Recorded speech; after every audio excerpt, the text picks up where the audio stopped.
L'adresse de Dieu 6/6. Quatrième péché, la culpabilité. Bien des gens souffrent de profonds sentiments de culpabilité. Ce quatrième problème doit lui aussi être vaincu pour que le chrétien puisse œuvrer efficacement avec Dieu. Tant qu'une personne souffre d'un tel sentiment, Dieu ne peut pas pleinement se manifester par elle. Nous devons aider les gens à se débarrasser de leur culpabilité. Nous devons leur rappeler que si elles se sentent indignes et coupables, il leur suffit de venir au Seigneur, qui les purifiera entièrement. Un jour, alors que je me trouvais dans mon bureau, un couple magnifique est entré. L'homme était très bien fait de sa personne, et sa femme d'une grande beauté. Elle avait la trentaine et était très maigre, elle avait du mal à garder les yeux ouverts. Son mari m'a dit, « Pasteur, ma femme se meurt. J'ai tout essayé, la psychologie, la psychiatrie, et tous les traitements internes et externes que l'on peut imaginer. Je suis riche. J'ai dépensé des milliers et des milliers de dollars pour la soigner, mais les médecins n'ont rien pu faire pour elle.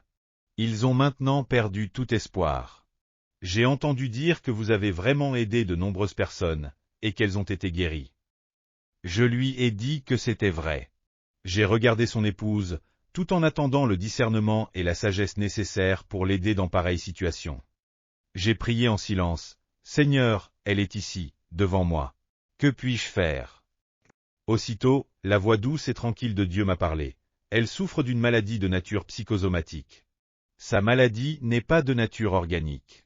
C'est une maladie de l'esprit. J'ai demandé à son mari de sortir de la pièce et je lui ai demandé, « Madame, voulez-vous vraiment vivre? Vous devez vivre, ne serait-ce que pour votre mari.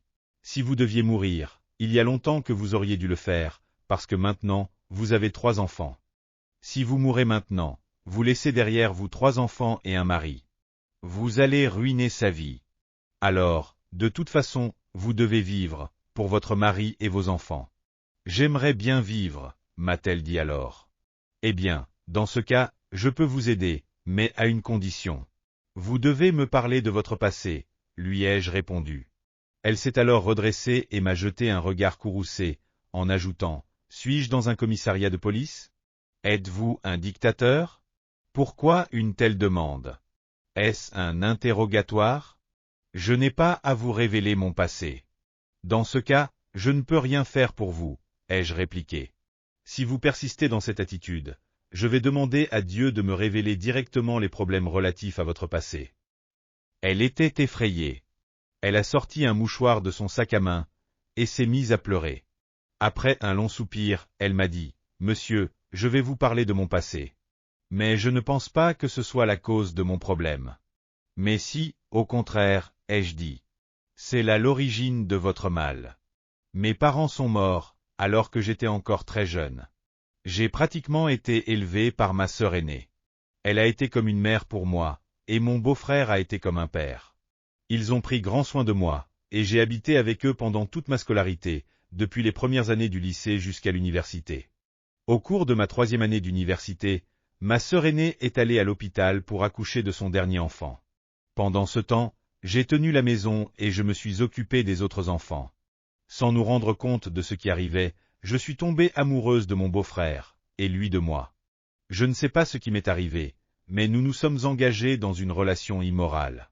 C'est alors qu'un profond sentiment de culpabilité s'est emparé de moi.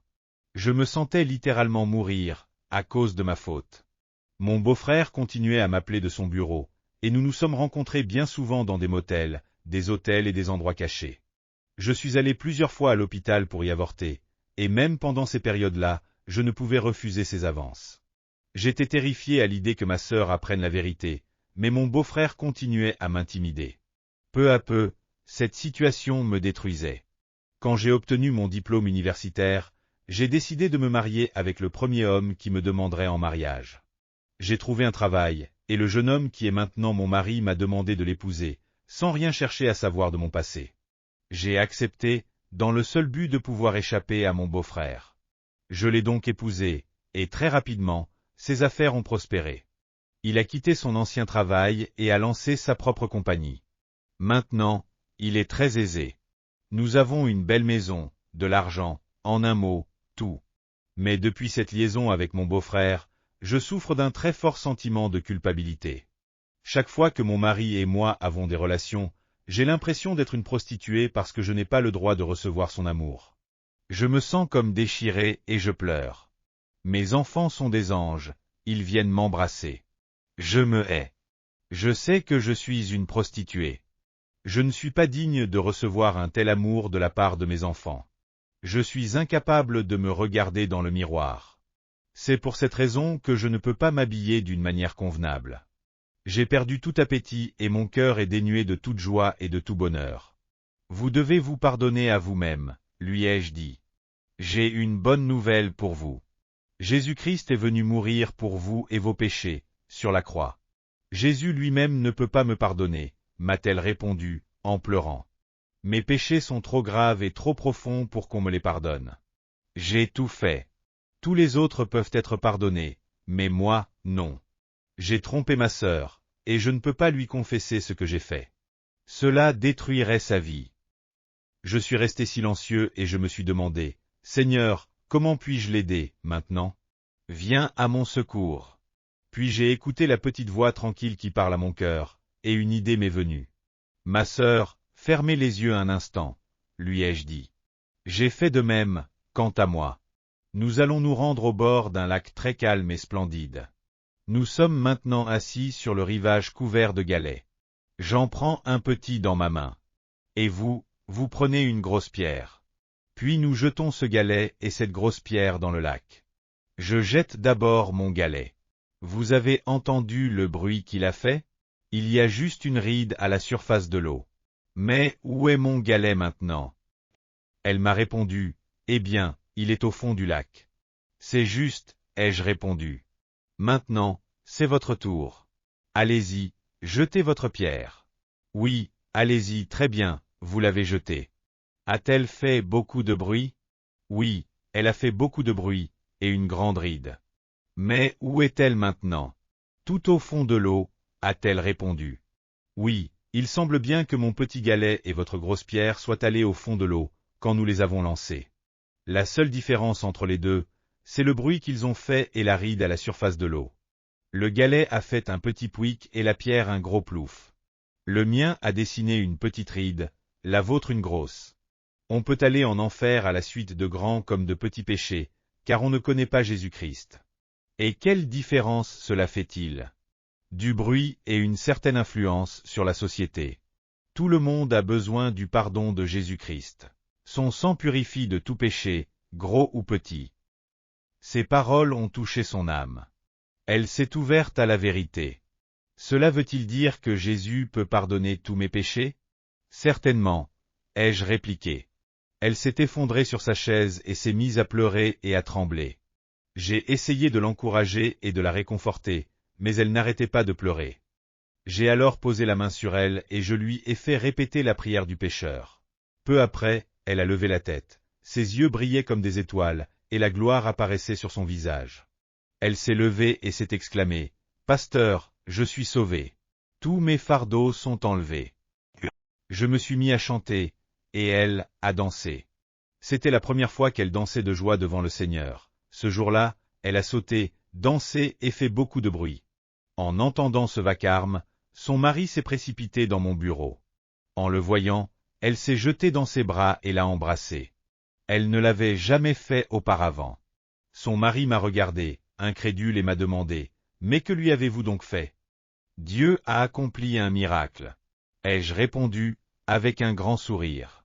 Vous devez donner votre cœur entièrement au Seigneur, ai-je dit, en me tournant vers sa femme. Le Seigneur a fait de grandes choses pour vous.